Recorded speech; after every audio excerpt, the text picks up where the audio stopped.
Welcome to this episode of Finding You, where we discuss what it means to be you. That's kind of a strange topic. Of course, you know what it means to be you on some levels, but you probably also understand that there is so much about the world that we don't understand. And that world includes what we don't understand about us. Because it turns out that many of our decisions and our beliefs we have acquired through habit. Either habit like in muscle memory, where we learn to walk and eat and talk, but also habit in terms of what we notice, think, believe, and therefore feel. Those feelings then drive our behavior. So really, most of who we are and what we do is no longer a matter of choice, but a matter of habit. And then we are also at certain developmental stages or different phases of awareness where we may know or notice or understand certain things.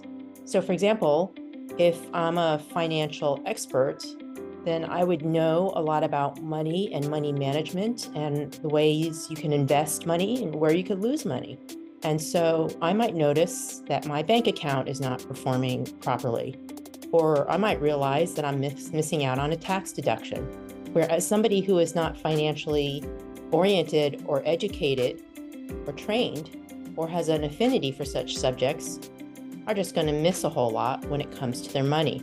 This does not mean somebody who has this perspective and insight is any smarter than anybody else. It's just a matter of what they were exposed to, what are they interested in, what were they taught, and what experiences have they had. And if you think about all the parts of our life that we might pay attention to, this one little piece of financial management is just a very small piece of it. There are so many things one could pay attention to. Sports, mechanics, housewares, cooking, family, relationships, travel, culture, music, and so forth. We can't be good at everything. So if you realize that there's so much of the world that we just don't pay attention to, or not interested in, haven't been exposed to, then imagine that we are really only digesting a very small part of our world. The same is true in our perception about ourselves. We don't even know what we don't know. Again, there's nothing wrong with that. There's too much to understand about ourselves than we could possibly really become acquainted with and expert in. So in terms of our personal lives, not only is there money, but there's the relationship with all of the people in our lives, including our families and communities, the organizations we do business with, our government agencies. And there's all of our thoughts, feelings, and beliefs about each of them, not to mention how we think and feel about our bodies or our health or our aging or our intelligence or how we manage good events and challenging events, the histories of our personal lives that we may or may not want to revisit, how we are as spiritual beings. The list goes on and on. Add to all of this is the fact that the human mind takes a lot of shortcuts. There are over 200 documented mental shortcuts, which are called cognitive biases and errors. And while those shortcuts help us get through life, sometimes it means that we are not making the best decision because we do not have a complete and clear and accurate perspective. That perspective may not always be true or complete because, for example, using the money situation again, you might say, I want to invest in this fund, but you may not know all of the things that it's doing that might make it a bad investment. And that just may not be knowable to most people in the world. So what it means to be you is to be living in a very complicated world where it is pretty near impossible to understand completely. That might make you feel anxious and nervous, or it might be a relief because you might just say, well, I can only know what I know after doing due diligence, and then I have to trust that I've done all I can.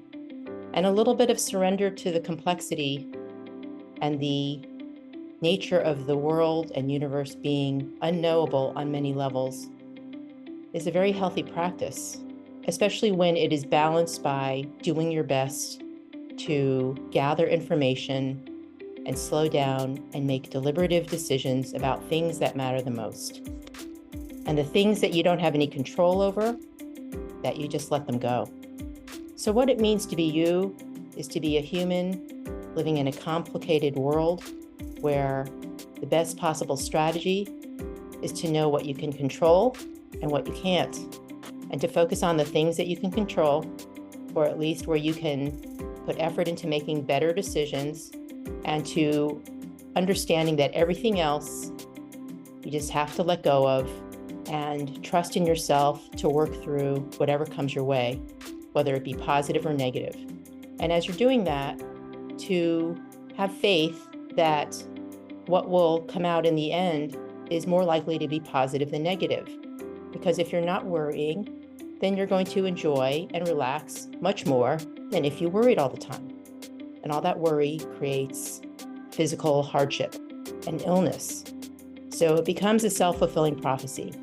If you trust that things out of your control will do what they need to do and you'll work through it, then you'll probably be happier and healthier and more successful. And the studies around optimism actually show this. And the opposite is true. If you cave to worry or spend all your effort trying to change things that you can't control, then you're more likely to become depressed and anxious and less successful. So focus on what you can control, what you can learn, make the best decisions you can about the most important topics in your life, and trust yourself to work through whatever else comes your way. Because after all, what comes your way is just as likely to be good as it is to be stressful. So choose wisely, choose your best life, and find the best you.